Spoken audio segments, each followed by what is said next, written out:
Den al César lo que es del César y a Dios lo que es de Dios. ¿Listo? Este pasaje o el pasaje que vamos a estudiar el día de hoy está en Marcos 12. Marcos 12. Versículo 13. Es interesante porque esta frase se usa muy comúnmente ahora. Den al César lo que es del César y a Dios lo que es de Dios. Se convirtió en una frase cliché para casi todas las conversaciones. Den al César lo que es del César y a Dios lo que es de Dios. Y a veces, sin entender mucho de qué se trata o por qué Jesús dijo algo así. Y la pregunta que es pertinente hacer al introducir este tema es, bueno, ¿qué es lo que le pertenece al César? ¿Y qué es lo que le pertenece a Dios? Es una dicotomía invariable mientras que nos acerquemos profundamente al pensamiento de Dios y su voluntad revelada en las Escrituras. Mientras no lo hagamos, permanecerá así. No sabremos qué es lo que debemos darle a Dios y qué debemos darle al César. ¿De acuerdo? Pero siempre usamos esa frase en nuestras conversaciones, o la escuchamos. Den al César lo que es del César y a Dios lo que es de Dios.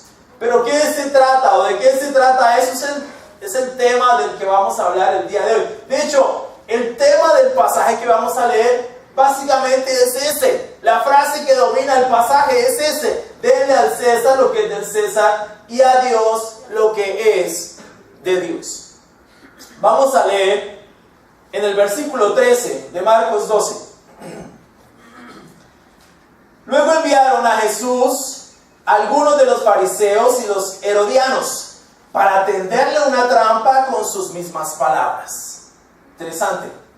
Al llegar le dijeron: Maestro, sabemos que eres un hombre íntegro.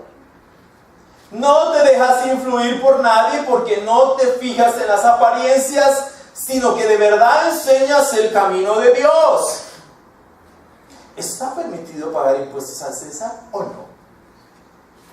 ¿Debemos pagar o no?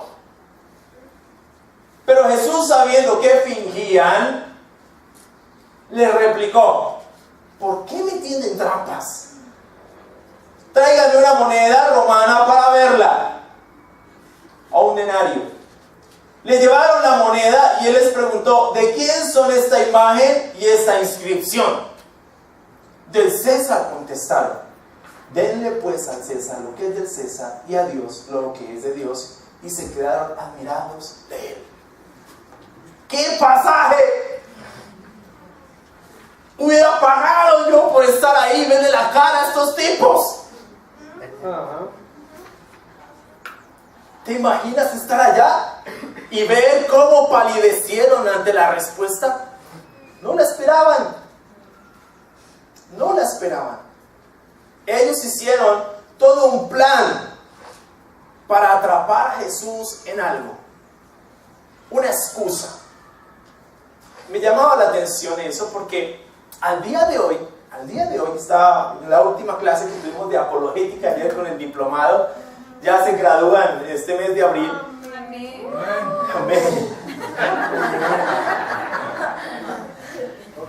Y vimos un video de un ateo muy famoso que se llamó Christopher Hitchens, ya murió. Y en este último video él hablaba de que Jesús había sido un fraude, de que todo lo que se habla de Jesús en los evangelios nunca sucedió, que era un fraude, que Jesús no nació en Belén sino en Nazaret, y que luego metieron el cuento de Belén, que Jesús nunca había hecho lo que dicen los evangelios que hizo, y que nunca hubo el tal censo que se dijo que se hiciera, y que no gobernaba Cirio en esa época cuando Jesús nació. Es decir, todo para él, o según él, todo era una falsedad.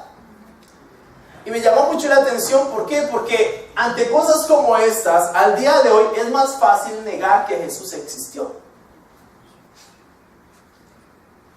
Es mucho más sencillo hacer eso. Si yo niego que Jesús existió, no tengo que lidiar con este tipo de cosas. Y apelaba él a Sócrates. No, más bien pensemos y sigamos a Sócrates, porque nos regaló el privilegio de pensar y de razonar. Y yo me puse a pensar y a razonar como él dijo, ¿no? Entonces dije, bueno, pero Sócrates tampoco escribió nunca nada. Quienes escribieron fueron sus discípulos, en este caso Platón. 1. 2. El escrito más cercano que habla de Sócrates es de 1000 años después de la existencia de Sócrates. ¿Verdad? Pero aún creemos en Sócrates, sin ningún problema. Los evangelios son de 30 años después de que Jesús murió. Y tenemos 5000 manuscritos de evangelios, de escritos del Nuevo Testamento, que nos confirman la existencia de Cristo. Así es. O sea que tengo que echar todo eso a la basura. Eso es una irracionalidad. Ajá. Es más, este señor nunca usó un argumento que pensé que iba a usar, que pensé que iba a negar, y era la muerte de los mártires. Nunca lo usó, porque es irrebatible. Por supuesto, los mártires, todas las personas que han muerto por Jesús. Ahora, tú me puedes decir, sí, pero es que uno puede morir por algo en lo que está equivocado.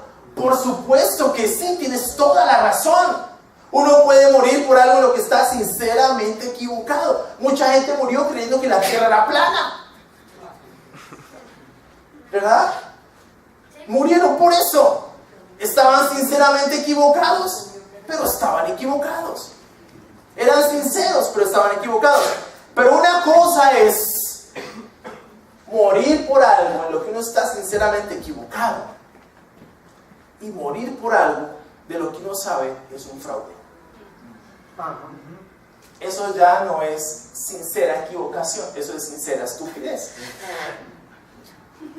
Así es. Tú no mueres por algo que sabes es un fraude, que sabes que es un cuento, que sabes que se lo inventaron.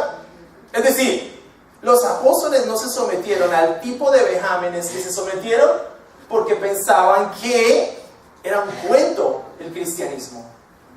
Ellos murieron por algo que era real. Ahora, si eso no es suficiente para nosotros, entonces no sé qué es suficiente. Porque como decía Francisco Javier, la muerte de Cristo es lo que nos tiene aquí parados el día de hoy. Es eso. Pero entonces, frente a cosas como estas, es más fácil dudar de la existencia de Jesús. Uy, no, pero es que apareció un evangelio de Judas. Interesante, porque no lo escribió Judas. Judas nunca escribió nada, no alcanzó. Lo único que llevaba las cuentas del tesoro y se lo robaba, o sea, que hacía fraude. Pero él nunca escribió un evangelio. El evangelio de Judas sí es antiguo, pero es del año 250 después de Cristo. ¿Cómo lo pudo haber escrito Judas? Eso es una práctica muy común en el primer siglo y cuarto siglo que se llama la pseudoepigrafía. Que es decir, escribir algo, pero para la autoridad de ese algo, entonces le pongo el nombre de un apóstol reconocido. El famoso evangelio gnóstico de Judas, también está el evangelio gnóstico de Tomás, los escritos de Nag Hammadi. O sea, no nos asustemos. Y comienza, no, tiembla la iglesia, salió el evangelio de Judas, tiembla la iglesia. Eso es terror de internet, terrorismo cibernético. Pero es nada de eso es realmente académico. Pero lo más fácil frente a ese tipo de cosas es, no, Jesús no existió, los evangelios son pura carreta, eso es puro cuento. Pero es más fácil hacer eso frente a cosas como estas. Ahora vamos a un poquito de contexto histórico aquí, porque lo primero que veo en el texto, que observamos, es que estas personas le ponen una trampa a Jesús. Mi primer punto es ese, una trampa para el maestro. Y quiero leerles algo acerca de ese contexto histórico. Hay toda una historia detrás de esta astuta pregunta, y una historia bien amarga. Herodes el Grande había gobernado toda Palestina como un rey dependiente de Roma. Había sido leal a los romanos y ellos le habían respetado y le habían concedido una libertad considerable. Cuando murió en el año 4 a.C., había dividido el reino en 3 partes. A Herodes Antipa le dio Galilea y Perea. A Herodes Felipe le dio el distrito inhóspito al nordeste en torno a Traconitide. Claro, es difícil de pronunciar. Ituria y Abilena. A Arquelao le dio el país del sur, incluyendo Judea y Samaria. De ese Herodes, Arquelao es el que habla la Biblia en Lucas y en Mateo. Antipas y Felipe se acomodaron pronto y gobernaron normalmente bien, pero Arquelao fue un completo fracaso.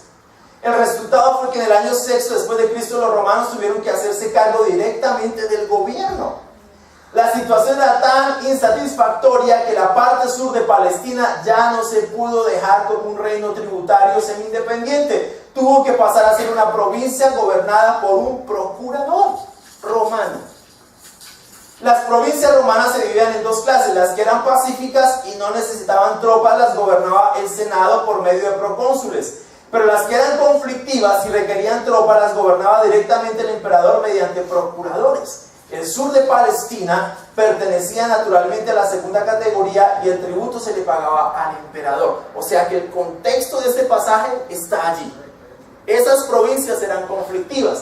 ¿Quién las gobernaba? El emperador mediante un procurador. Y el tributo iba directamente al emperador.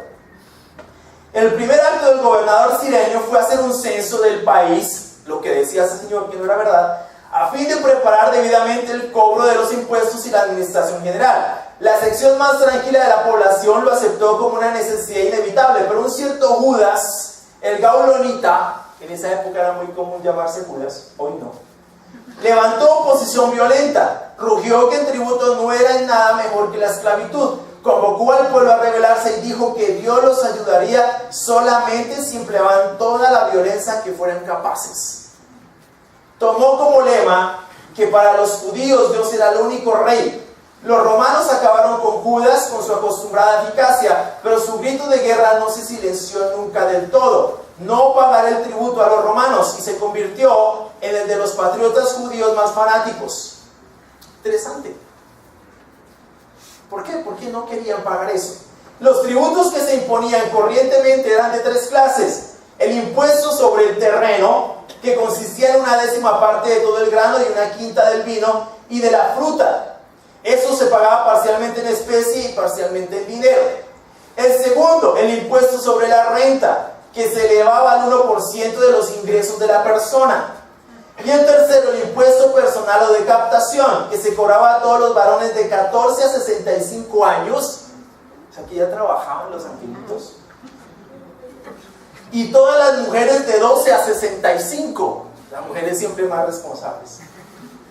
Este impuesto personal era de un denarius, o un denario aproximadamente, o era un denario, que es aproximadamente hoy, al día de hoy. Ahora es difícil hacer ese cálculo, fue complicado, por eso me demoré casi hasta las 2 de la mañana. Pero el cálculo era más o menos, un denario era el costo de un día de trabajo. En esa época, a nuestros pesos colombianos devaluados hoy, eran 10.700 pesos. Eso costaba un denario. O sea que el perfume que Judas dijo que esta mujer le echó a los pies de Jesús, dijo que se podía vender por 300 denarios. Ese fue el cálculo que hizo Judas. Costaba un montón de plata. Y se lo echó a los pies. Con razón Judas estaba indignado. Pero ¿cómo es ese desperdicio? Eso se puede vender para él poder seguir robando. Pero bueno, eso es otro sermón. Este era el impuesto que todos tenían que pagar simplemente por el privilegio de existir. El enfoque de los fariseos y los herodianos era muy sutil. Empezaron con adulación. Esta adulación tenía por objeto conseguir 2 cosas: disipar las sospechas que pudiera tener Jesús y comprometerle a dar una respuesta para no perder totalmente su reputación. En vista de todas las circunstancias, la cuestión que le plantearon a Jesús los fariseos y los herodianos era una obra maestra de astucia. Tienen que haber pensado que le colocarían entre la espada y la pared con un dilema inescapable. Si decía que era legal pagar tributo, habría perdido para siempre su influencia con el populacho, que le consideraría un traidor y un cobarde. Si decía que no era legal pagar tributo, podían delatarle a los romanos, que le detendrían por revolucionario. Recuerden lo que hicieron con Judas. Tienen que haber estado seguros de que le estaban tendiendo una trampa a Jesús de la que no se podría escapar. Ahora es interesante, porque los herodianos y los fariseos vivían en una pugna permanente. No se querían. Vivían en muchas peleas y en muchos roces. Pero para tenderle trampas a Jesús se aliaron. Para eso sí se sentaron a charlar. Interesante. Ahora, es evidente que Jesús conocía las malas intenciones de este grupo. No solo por el hecho de que Jesús conoce el corazón de los seres humanos, sino porque además esta alianza en realidad era bastante sospechosa, por lo que les acabo de decir. Ahora, ¿qué podemos aprender hasta aquí de Jesús concretamente? Bueno, no podemos acercarnos a Jesús sin ser sinceros. Cualquier acercamiento que involucre algún tipo de adulación será desagradable para Él, si no hay detrás de ello un corazón sincero y transparente. Y aquí es importante preguntarnos cuál es la razón por la cual nos acercamos a Jesús de la manera que lo hacemos. Pregúntate, ¿por qué estás aquí hoy? ¿Cuál es tu motivación? ¿Es sincera? ¿Qué buscas de Jesús? Por lo menos para Jesús y para Dios es fundamental conocer esas razones. Yo pensaba, y he pensado en los últimos años, que cuando llegamos la primera vez a una reunión de este tipo, no llegamos porque sintamos o porque vemos objetivamente que hemos ofendido a Dios. Digamos porque nos sentimos bastante mal de nuestra vida. Digamos porque sentimos que nuestra vida es un fracaso. O llegamos mal motivados por alguna u otra circunstancia. Yo llegué porque me gustaba la persona que me invitó. Y dije, bueno, puedo hacer algo ahí, ¿verdad? Pero no porque realmente me interesara en ese momento Dios. Ahora, una semana antes le había orado a Dios porque yo quería cambiar mi vida. Estaba mal, pero nunca pensé que era por ahí. Pero aquí sí es importante saber por qué nos acercamos a Jesús. Y si lo hacemos, tiene que ser de manera sincera. Vamos a Mateo 7:21. El aire acondicionado está dañado.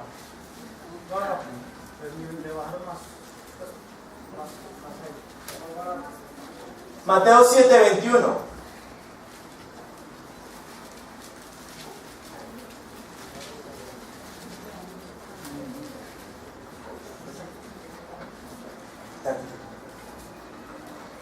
Mateo 7:21 dice: no todo el que me dice Señor, Señor entrará en el reino de los cielos, sino solo el que hace la voluntad de mi Padre que está en el cielo.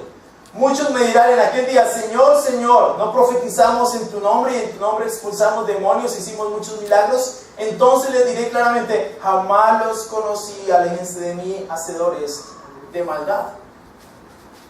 Entonces, para Jesús sí es importante el por qué nos acercamos a Él. ¿Y con qué actitud? ¿Con qué corazón? La verdad es que Jesús espera que nosotros seamos sinceros. No importa si eres un cristiano o no lo eres. Él espera que seamos sinceros al acercarnos a Él. Cualquier tipo de adulación, la verdad, Él la va a detectar. A mí me llama la atención porque estos tipos planearon el acercarse a Jesús de esa manera. Y llegaron adulando a Jesús. Señor, Señor, tú eres íntegro. Tú eres un hombre increíble. Tú eres recto, tú eres santo, tú eres bello. era pura adulación. Cuando leía estos pasajes, pensaba, bueno, ¿cómo nos acercamos a Jesús? Porque no tiene que ver solamente con lo que hacemos aquí, sino con lo que somos fuera de aquí. Con lo que somos privadamente con Jesús. Quienes somos cuando estamos solos, somos quienes en realidad somos. No mires para otro lado. En la soledad de tu propio cuarto, en la soledad de tu propio corazón, ¿quieres saber quién eres? Ese que está en la soledad, ese eres verdaderamente. Yes. Y esa es la persona que Jesús está viendo. Esa persona es la que Jesús ve. Para Jesús es importante con qué corazón te acercas a Él. Para Jesús es importante saber si estás aquí porque finges o porque realmente quieres ser un hombre que hace las cosas con integridad. A mí eso me da mucha tranquilidad de parte de Jesús. Jesús conoce el corazón. Jesús sabe quién está sentado aquí. Jesús sabe quién predica. Y yo digo estas cosas con temor y temblor, porque yo estoy en una posición quizás más peligrosa en la que están ustedes. Santiago 3 dice que quienes enseñamos vamos a ser juzgados con mayor severidad. Entonces digo estas cosas con temor y temblor, porque conozco a mi maestro, porque sé quién es Jesús. Y sé que si me acerco adulando, y sé que si me acerco fingiendo, Jesús va a destapar eso de forma vergonzosa. Yo creo que es importante hoy nosotros mirar, sacar todo el ruido de alrededor y mirar realmente con qué corazón nos estamos acercando a Jesús. Hay mucho ruido hoy. Hay mucho ruido musical. Hay mucho ruido de prosperidad. Hay mucho ruido que no nos deja ver a Jesús. Hay mucho ruido de religiosidad que no nos deja ver nuestro propio corazón acercándose a Jesús. ¿Qué tipo de corazón estamos teniendo?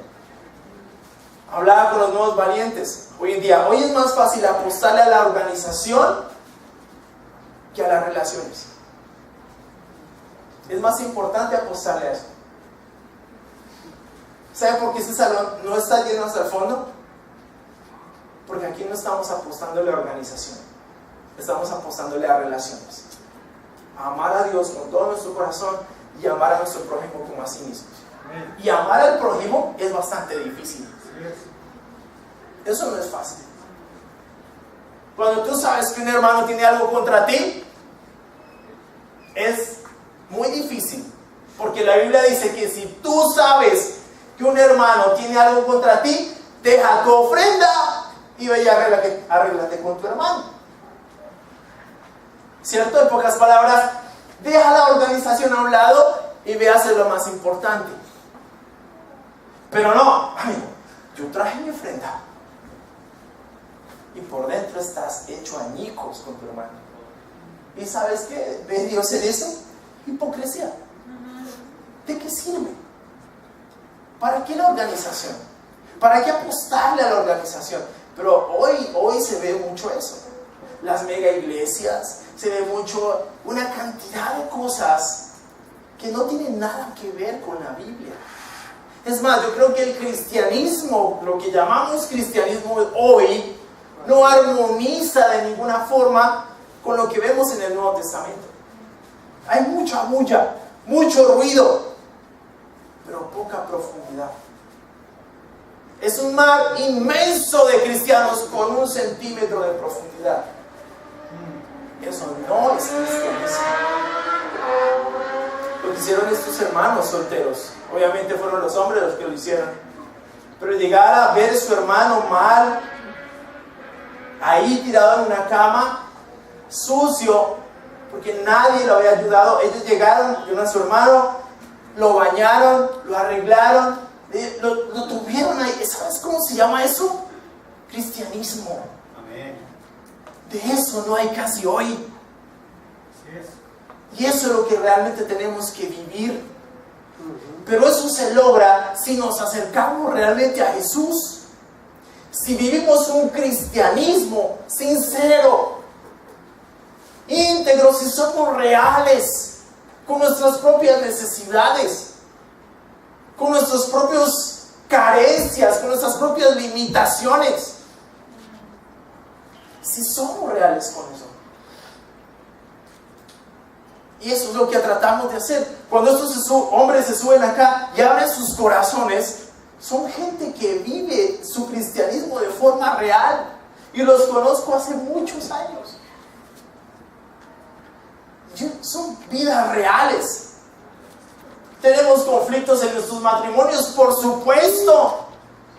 Y no habrían de ponerse mal si saben que yo tengo un conflicto en mi matrimonio. Estoy hablando paisa, conflicto. Pero me gusta hablar paisa. Entonces, digo,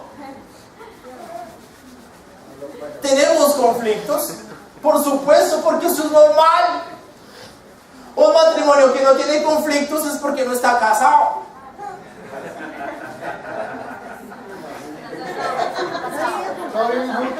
No viven juntos o viven en cuartos aparte. ¿Sí o no?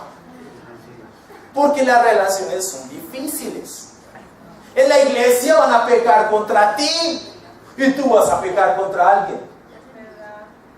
Aquí no somos un grupo de ángeles, aunque algunos parecemos ángeles. Aquí somos un grupo de pecadores, redimidos pero pecadores. Y vamos a pecar los unos contra los otros. ¿Pero qué nos llama la Biblia? Bueno, amémonos, aún siendo pecadores. ¿Con quién estás casado? ¿O con quién estás casada? No estás casada con un ángel. Estás casado con un pecador y con una pecadora y tienen hijos pecadorcitos. Entonces, vamos a pecar. Pero ¿qué es lo que nos enseña Jesús? Bueno, cuando tú sepas que tu hermano peca contra ti, ve y arréglate con tu hermano. Habla con él, soluciónalo, resuélvelo. No es la teología chichombiana, deje así. No, la Biblia dice, ve y arréglate con tu hermano. Perdona a tu hermano. ¿Cuántas veces? 70 veces 7 en un día. Eso no es para toda la vida. Uy, no tengo toda la vida, entonces vamos a hacernos suavecito. No, 70 veces 7 en un día. Pero nosotros no tenemos esa capacidad de perdonar. Es muy difícil hacerlo. De verdad. Entonces es más fácil apostarle a organización. Es más fácil apostar, ay, pero es que la banda de la iglesia no es tan bonita como, ¿qué importa? Ellos cantan. ¿Tú crees que a Dios le interesa eso teniendo millares de ángeles que lo alaban todo el tiempo? A Él no le interesa la música, le interesa el corazón. Si quieren ver la Biblia, 1 Samuel, a Dios no le importan las apariencias, sino el corazón. Dios nos impresiona con bandas, Dios nos impresiona con templos súper majestuosos, hermosos. ¿Qué importa? Eso se va a caer, se va a destruir. ¿Qué importa? Los mismos judíos le apostaron al templo, el templo. Y cuando Jesús dijo, de esto no va a quedar piedra sobre piedra, por eso lo mataron. Esa fue una de las acusaciones. ¿Por qué? ¿Qué le interesa a Jesús? Realmente el corazón, nuestras relaciones. Eso es lo más importante. Entonces, para acercarnos a Jesús, tenemos que llegar con un corazón realmente sincero. A Jesús no le impresionamos con adulaciones. A Jesús lo impresionamos con fe.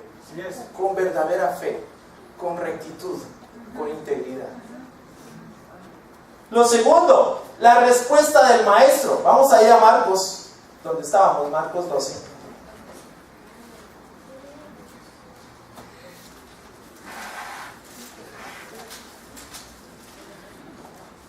Marcos 12, versículo 16.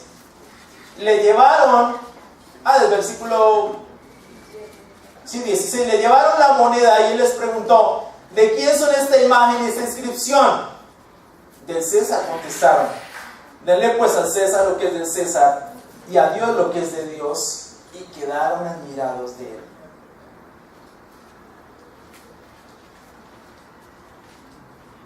Jesús les dijo: bueno, enséñenme la moneda. Enséñenme una moneda romana, un denario. Tráiganmelo acá. Ni siquiera él tenía un denario. Para todos los que dicen que Jesús era millonario, ¿no? Hay unos que, ay Dios mío, yo no sé qué Biblia leen. Hay unos que dicen, no, que Jesús tenía mucha plata, que tenía un burro con cascos de oro. Bueno, está bien, digamos que sí. Jesús les dijo: bueno, enséñeme el denario. ¿De quién es la inscripción en el denario? Del César. ¿Sabes qué decía en el denario? En el denario estaba el nombre de Augusto César, y por detrás del denario había una inscripción religiosa que decía Sumo Pontífice, en latín. ¿Qué implicaba qué? Que él era una especie de Dios en el imperio, al que se le debía adoración, veneración por ser una divinidad. Eso era lo que implicaba. Jesús dice: bueno, denle al César lo que es del César, porque le corresponde. Nosotros tenemos una responsabilidad como ciudadanos en nuestro país, y es seguir las prescripciones del Estado, seguir las leyes. No estamos aquí para violar leyes. Estamos aquí para ser ciudadanos correctos, íntegros, no para quejarnos, sino para hacer solución. Interesante. A mí me llama mucho la atención. En este país ocurren cosas raras. Somos 48 millones de habitantes, pero en las elecciones para presidente votan solamente 7 millones. Los demás, los 41 millones de habitantes restantes, se abstienen de votar. Y luego esos 41 millones son los que se quejan.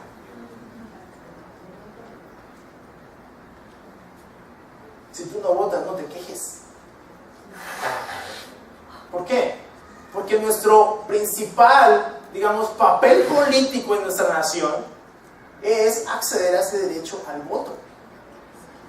Nosotros tenemos ese derecho al voto y podemos acceder a ese derecho al voto de forma responsable y votar. Pero somos también los responsables de construir nuestro propio país. Démosle al César lo que es del César, porque le corresponde. Ahora, quiero hacer un paréntesis ahí. La Biblia nos llama a hacer eso. La Biblia nos llama en Romanos 13, del 1 al 17, a respetar las instituciones. Pablo dice: oren por los gobernantes. Y Pedro también habla en Primera de Pedro acerca de los gobernantes y de ser fieles y obedientes al Estado. Pero también quiero hacer un paréntesis allí. Estamos obligados como ciudadanos que somos, a obedecer y a respetar al Estado. Pero tampoco, o no estamos obligados a seguir leyes injustas y leyes que van en contra de la naturaleza de Dios. Por ejemplo, y en eso quiero ser muy respetuoso, y no soy un homófobo, no estoy de acuerdo, y creo que como cristianos no debemos estar de acuerdo con la legalización del matrimonio igualitario, ni con la adopción de hijos por partes de parejas del mismo sexo. ¿Por qué? Porque eso viola nuestros principios como cristianos. Eso significa que yo tengo algo en contra de las personas homosexuales. En lo absolutamente nada tengo en contra de ellos. Tengo personas en mi familia que son así y las amo profundamente, pero no puedo estar de acuerdo con sus conductas, porque mis convicciones en ese sentido son muy fuertes. Y así el Estado autorice ese tipo de cosas, no puedo estar de acuerdo con el Estado, porque en el momento en que el Estado va en contra de quien lo puso allí, yo no puedo estar de acuerdo. Eso, pero que quede claro que no soy ningún homófobo, ni tengo nada en contra de las personas homosexuales. Son personas, son seres humanos.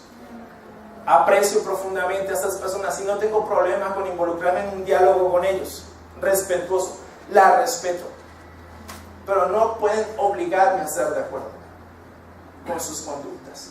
Creo que el homosexualismo es igual que cualquier otro pecado, tan terrible como el adulterio, tan terrible como la mentira, tan terrible como el asesinato, tan terrible como la pederastia. Obviamente tiene consecuencias diferentes, pero es tan terrible como cualquier otro pecado. Solamente que nosotros como cultura comenzamos a ver al homosexualismo como personas que no son personas, y eso está mal hecho. Entonces, ¿por qué no vemos al adúltero de la misma manera? O al ladrón. Así es. ¿Por qué no vemos al atracador de la misma forma? Si son pecados iguales. O sea, igual están haciendo las cosas mal.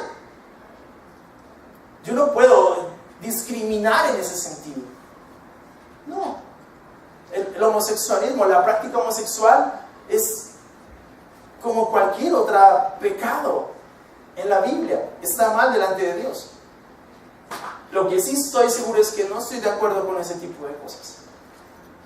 Y si a mí me pidieran, y ojalá no me lo hagan, porque no lo voy a hacer, que case una pareja del mismo sexo, no lo voy a hacer, así quebrante la ley.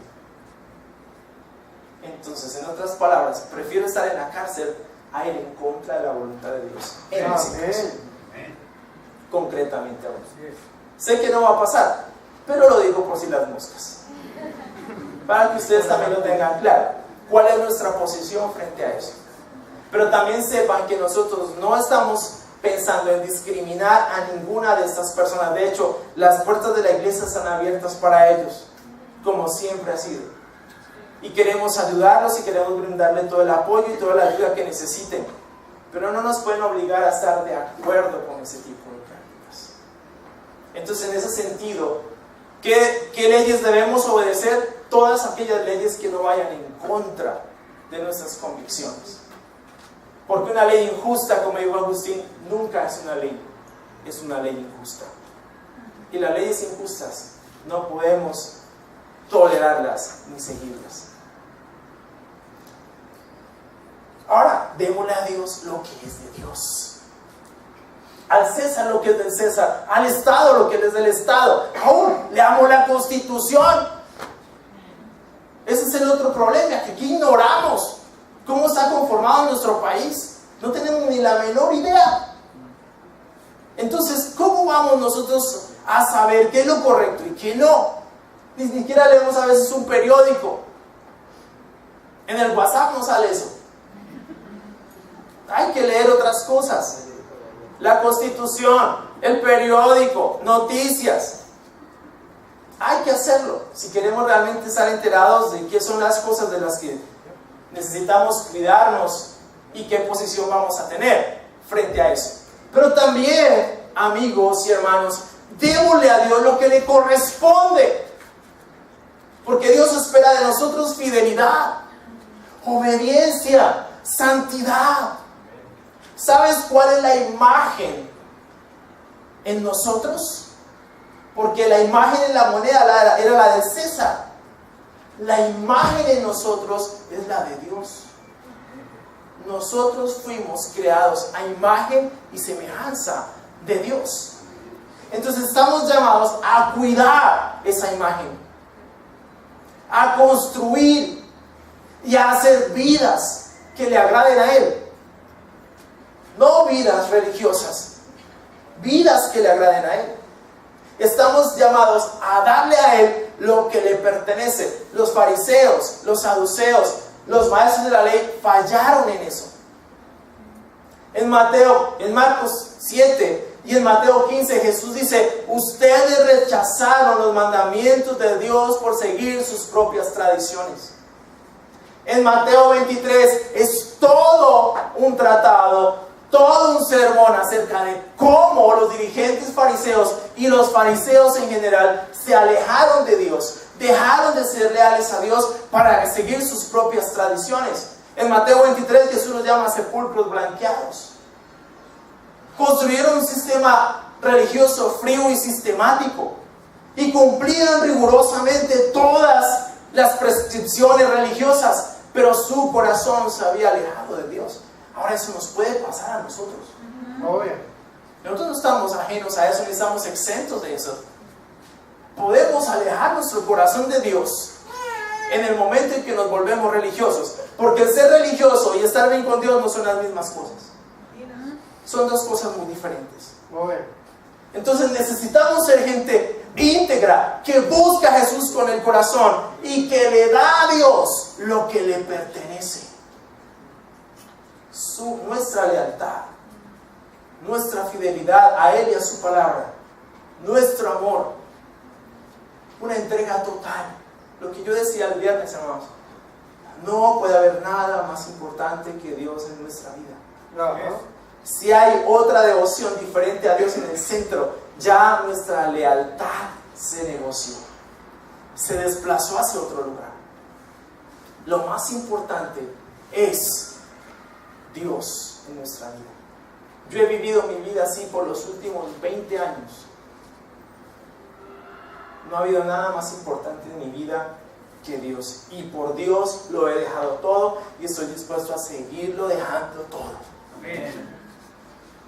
¿Por qué no tengo nada?